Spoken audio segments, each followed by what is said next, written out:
Hey, Psych2Goers. Have you ever gone through a period of time where you just felt so sad and gloomy all the time? It's normal to get upset, lonely, or depressed when we face certain life-changing events in our lives. However, when these symptoms become persistent and overwhelming and start to affect your daily routine, it can start to deter you from leading a normal, healthy life. While you may think people with depression all cry and feel sad all the time, that's not necessarily the case. Different people may exhibit different symptoms. So to look into the ways depression can manifest itself in people's behaviors and moods, here are 10 ways depression appears in us. But before we begin, we would like to mention that this video is created for educational purposes only and is not intended to substitute a professional diagnosis.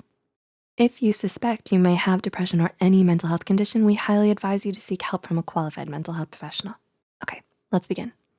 Number 1, depressed mood nearly every day. Have you ever noticed a drastic change in your loved one's behavior and mood? Perhaps they used to be really happy and cheerful, but have become more tearful and gloomy nowadays. The feeling of sadness, emptiness, and hopelessness is one of the diagnostic criteria listed in the DSM-5. People who experience such a low mood nearly every day for 2 weeks or more would be classified as having major depression. Number 2, diminished interest or pleasure in all or almost all activities. Have you ever had a friend who started avoiding the hobbies or activities you used to enjoy doing together? If so, they may be experiencing anhedonia. This is the experience of a sudden loss of interest or pleasure in activities that they previously enjoyed. Anhedonia is also one of the telling signs of depression. Number 3, significant weight loss or weight gain. Have you noticed that your friend has lost a significant amount of weight since the last time you saw them?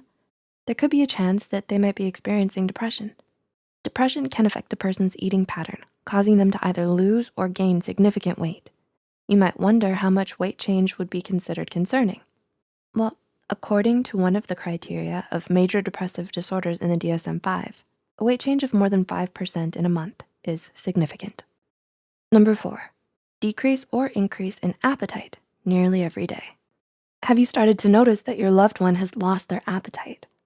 According to Dr. Gary Kennedy, the director of geriatric psychiatry at the Montefiore Medical Center in Bronx, New York, people with depression lose both energy and interest, and this includes a loss of interest in eating. They may lose interest in cooking or lack the energy to prepare meals. At the same time, nausea is also a symptom of depression and may be a cause for loss of appetite as well. Similarly, Deborah J. Johnston, who works at an eating disorder treatment center in Wickenburg, Arizona, stated that depression can also result in emotional eating, a common event in which the need to eat is not associated with physical hunger, but a response to emotional hunger. When patients eat in response to their emotions, they are soothed by the food as it changes the chemical balance in the brain. It produces a feeling of fullness that is more comfortable than an empty stomach and may help improve their mood through positive association with happier times. Number 5, insomnia or hypersomnia. Do they have trouble falling asleep? Despite being tired, they may still find it difficult to fall and remain asleep. This is a condition known as insomnia. On the other hand, they might also find themselves sleeping excessively throughout the day, which is a condition known as hypersomnia. Both hypersomnia and insomnia are sleep disorders that are characterized by the disruption of normal sleep patterns, and it may be a symptom of depression. Number 6, psychomotor agitation or retardation. Sometimes depression can also manifest itself in the slowing or loss of spontaneous movement. Perhaps they've started to have a lifeless complexion or have no emotional expression. This is known as psychomotor retardation. On the other hand, there is psychomotor agitation, which is the opposite side of the spectrum. This can take many forms and usually involves repetitive, purposeless, or unintentional movements and behaviors. Number 7, fatigue or loss in energy. Are they tired all the time? Depression can make a person feel constantly fatigued and low in energy. This tiredness and exhaustion may cause them to cancel all of their plans with their friends and to stay in bed all day. Number 8, feelings of worthlessness, excessive or inappropriate guilt. How do they feel about themselves? A person who is experiencing depression might feel worthless or experience an excessive or inappropriate amount of guilt. They might be overcritical and internally belittle themselves whenever they fail to complete a task or reach their own expectations. This in turn may further lower their self-esteem and worsen their symptoms of depression. Number 9, diminished ability to think and concentrate. Do they seem to have trouble focusing? Another common symptom of depression is the diminished ability to think and concentrate.